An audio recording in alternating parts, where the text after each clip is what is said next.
మరో పక్క చూసుకుంటే ఇదో ప్రధానమైన వార్త అని చెప్పుకోవచ్చు. సో, బంకర్‌లలోకి టెర్రరిస్టులు. పీఓకే నుంచి వారిని తరలిస్తున్న పాక్. సరిహద్దుల్లోనే ఉగ్రవాద స్థావరాలు ఖాళీ. ఇండియా దాడి చేస్తదనే భయంతో నిర్ణయం. టెర్రరిస్టులను కాపాడుకునేందుకు పాక్ ఆర్మీ సర్జికల్ స్ట్రైక్ అనుభవంతో ముందు జాగ్రత్తల్లో భాగంగా ఈ నిర్ణయానికొచ్చింది.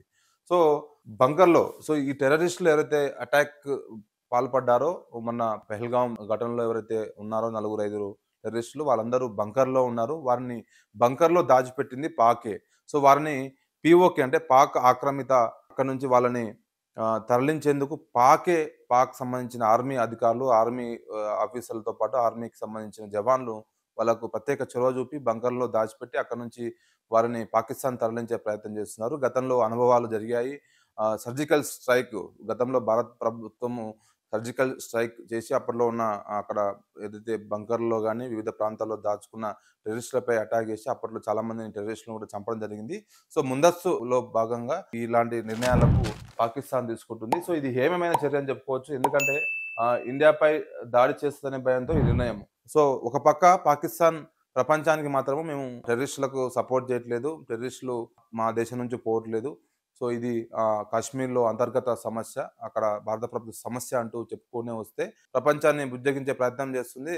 కానీ ఈ న్యూస్ చూస్తే మాత్రము ఖచ్చితంగా టెర్రరిస్టులని పాకిస్తాన్ నుంచే పంపించినట్టు తెలుస్తోంది. సో, ఖచ్చితంగా అక్కడున్న ఆర్మీ అధికారులు, అక్కడున్న ప్రభుత్వానికి అందరికీ తెలిసే పీఓకే నుంచి భారత్‌లోకి తరలించి ఇక్కడ అల్లకల్లోలం సృష్టించడం, అమాయకులని చంపడం వాళ్ళ ప్రధాన టార్గెటు.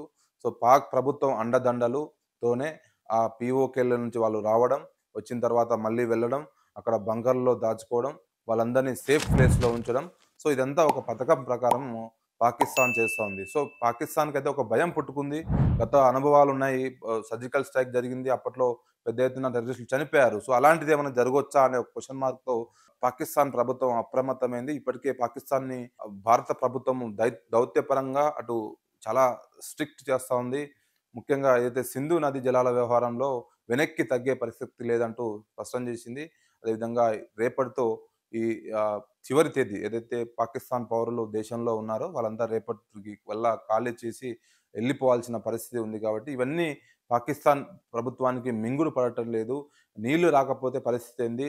దాదాపు 20,00,00,000 మందికి పైగా పాకిస్తాన్ ప్రజలంతా సింధు నది ఆహ్, పైనే ఆధారపడి వ్యవసాయము, తాగునీటి, ఇతర విద్యుత్ రంగాల విద్యుత్ ఉత్పత్తి ఇవన్నీ ఉన్నాయి. కాబట్టి ఇప్పుడిప్పుడు వాటి నష్టం జరగకపోయినా గానీ, రాబోయే కాలంలో ఖచ్చితంగా ఈ నీరు రాకపోవడం వల్ల పాకిస్తాన్‌పై పెద్దగా ప్రభావం పడే అవకాశం ఉంది.